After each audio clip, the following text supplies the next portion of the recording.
Bonjour les amis, bienvenue dans notre nouvelle vidéo intitulée Dieu un maître dur et sévère.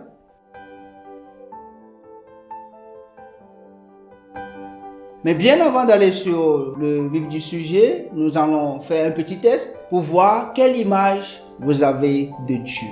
Est-ce que vous avez souvent l'impression que Dieu est en train de vous punir par rapport à quelque chose de mal que vous aurez commis? Oui ou non? Est-ce que tu penses que tout ce qui t'arrive de mal est lié à un jugement de Dieu? Est-ce que tu penses que la volonté de Dieu est souvent l'inverse de ce que tu souhaites? Ou bien est-ce que vous pensez que tout ce que vous désirez, ce dont vous rêvez, Dieu va systématiquement s'opposer à ses rêves? Et si votre réponse à toutes ces questions est oui, alors à quelque part vous avez une fausse image de Dieu. Dans Matthieu 25, le Seigneur Jésus a parlé de la parabole des talents. Et dans cette parabole, nous voyons 3 serviteurs auxquels un maître a donné des talents. Et les 2 premiers serviteurs ont pu fructifier leurs talents et ont gagné des talents de plus. Mais le 3e serviteur n'a rien fait de son talent. Et nous lisons déjà à partir du verset 24.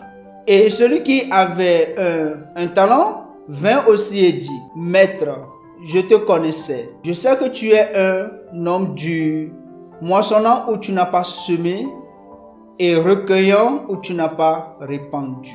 Ce serviteur est persuadé d'avoir compris qui est son maître. Et il pense que son maître est dur et qu'il n'a pas de bonté. Mais ce n'est pas parce que ce serviteur appelle son maître maître qu'il le connaît vraiment. Nous qui sommes des chrétiens, notre maître, c'est Dieu. Et nous pouvons parfois avoir les mêmes comportements que ce serviteur dans la parabole.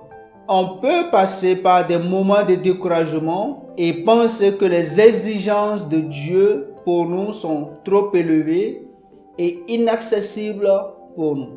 Mais cette image de Dieu, elle est fausse. Certes, Dieu nous présente dans la parole des buts à atteindre qui sont élevés. Par exemple, dans Matthieu 5, le verset 48, il est écrit: « Soyez saints, car moi, je suis saint. » Dieu sait très bien que l'homme ne peut pas arriver à la sainteté parfaite par ses propres efforts, comme lui-même il est parfait. Mais sa pensée n'est pas aussi de nous dévaloriser. Son désir est de nous accompagner dans ce processus en mettant à notre disponibilité des ressources nécessaires pour pouvoir grandir encore plus. Dans quel esprit recevons-nous les exhortations des épîtres? Voyons-nous dans les épîtres une loi de plus ou alors des instructions que Dieu donne dans sa bonté? C'est le Saint-Esprit qui donne la sagesse pour recevoir les exhortations de Dieu et aussi de les appliquer. Dans Genèse 32, le verset 30, il est écrit: « J'ai vu Dieu en face et mon âme a été rassasiée. » La juste connaissance de Dieu libère. Alors, revenons maintenant au test du début. Est-ce que Dieu est en train de te punir constamment pour le mal que tu as fait? La réalité est que Dieu use de grâce. Dans le psaume 130, le verset 3, il est écrit: « Si tu prends garde aux iniquités, Seigneur, qui subsistera? » Est-ce que tu penses que tout ce qui t'arrive de négatif est lié à un jugement de Dieu? Les choses négatives qui nous arrivent peuvent être simplement des épreuves de la part de Dieu pour tester notre foi. Les amis de Job étaient persuadés que Job avait commis un grand péché pour mériter ce qui lui arrive de mal.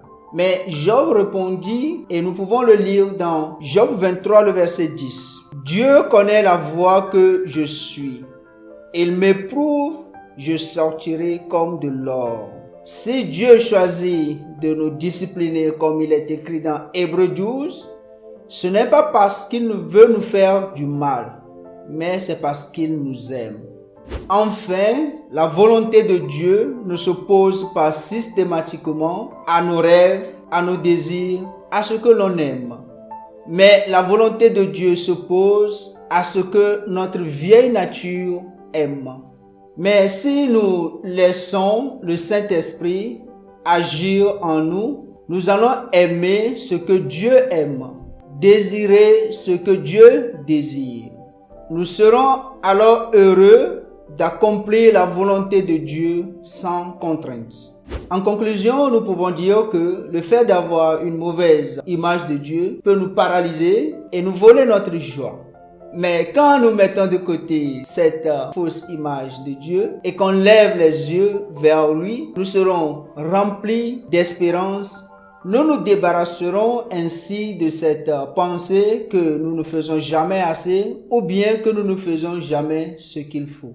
Rappelons-nous de ce que le Seigneur Jésus lui-même il a dit dans Matthieu 11, le verset 30. « Car mon joug est aisé et mon fardeau est léger. » Jésus libère, y compris de nos fausses conceptions.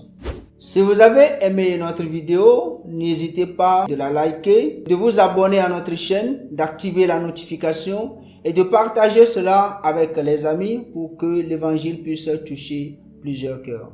Merci.